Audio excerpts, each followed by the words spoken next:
Hi, my name's Alejandra and I'm a nature educator for Metro. I'm super excited to have you out here today. As you can tell, we're not in a nature park, we're actually in my front yard. So I'm going to talk to you a little bit about nature connection in your own yard. Let's get to it.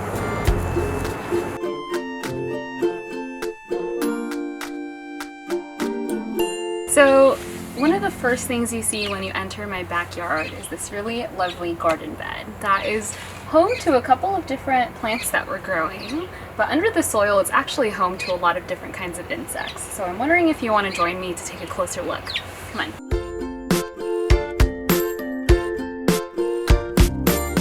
So I'm already seeing a little bit of movement in here. I'm just going to take a little thin layer of this dirt off. There are like a million ants in here. Here we see a workforce of harvester ants scrambling to protect their larval young. These ants are social insects that divide their duties of care, construction, and food harvesting among their large population. Ecologically, ants are very important. As scavengers, they often feed on plants, invertebrates, and even fungi. They have a big role in nutrient cycling, pollination, and seed distribution. Let's leave these friends at peace and check on the soil near my tulips.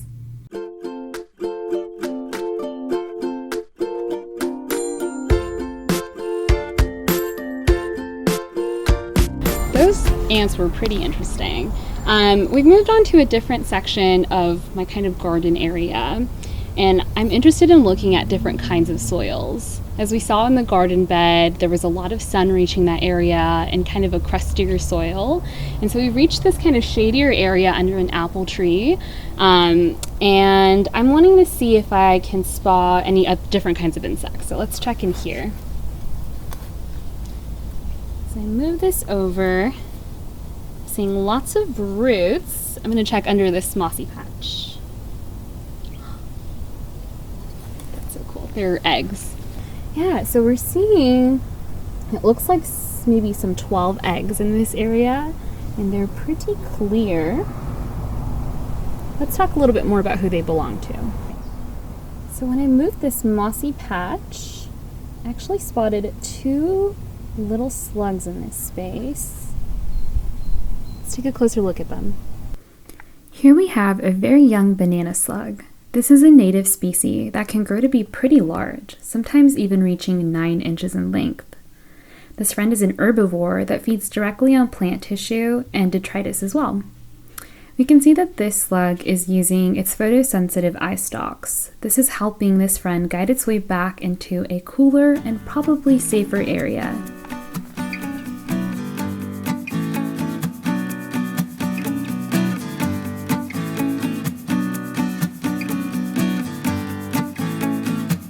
So let's check out this last patch of dirt.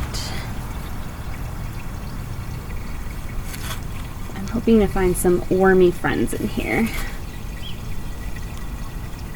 Oh, there they are. Earthworms are a tubular, segmented annelid that mostly eats living and dead organic matter. They tend to burrow during the day and typically feed above ground at night. Earthworms are actually really vital to soil health because they transport nutrients and minerals from way down below up to the surface via their waste. I really enjoyed looking at all of those awesome insects with you. Another really wonderful thing I like to do in my backyard is lay out a blanket on a sunny day like today and look for as many birds as I could possibly find. Some of my favorite birds that I tend to see in my backyard and are also kind of readily available to watch in the Portland regional area are the American robin, the black-capped chickadee, California scrub jay, and my personal favorite, the Anna's hummingbird. So let's take a moment and see how many of those we can spot together. So here we spot a few black-capped chickadees. These small birds travel in flocks, as we can see here. A common behavior of them is that they'll seek out different kinds of seeds and stash them in hiding spaces so that they can enjoy them later. Song sparrows are streaky and brown medium-sized birds. They flit through dense, slow vegetation or low branches, occasionally moving onto open ground after food. The male song sparrow sings from exposed perches, such as small trees like this. I'm so grateful for my neighborhood birds. They're not only beautiful to look at, but they also help with pest control, flower pollination, and even help control invasive plants. Thanks so much for joining me and checking out all of those awesome local birds. Up next, and lastly, I'm going to ask you to join me in checking out some of the beautiful clouds that are up above us today. Come on! Clouds are made up of many water droplets or ice particles floating in the sky at different heights. They form when rising warm air cools, and this warm air helps to keep them floating. Some look white because they reflect the light from the sun. Others appear gray because they're full of water. They all float at different heights, and while they appear to be moving slowly, some travel as fast as 100 miles per hour. Here are some of the clouds I spotted today. Here we see an alto cumulus. This middle altitude cloud is characterized by its globular masses and is either seen in layers or patches.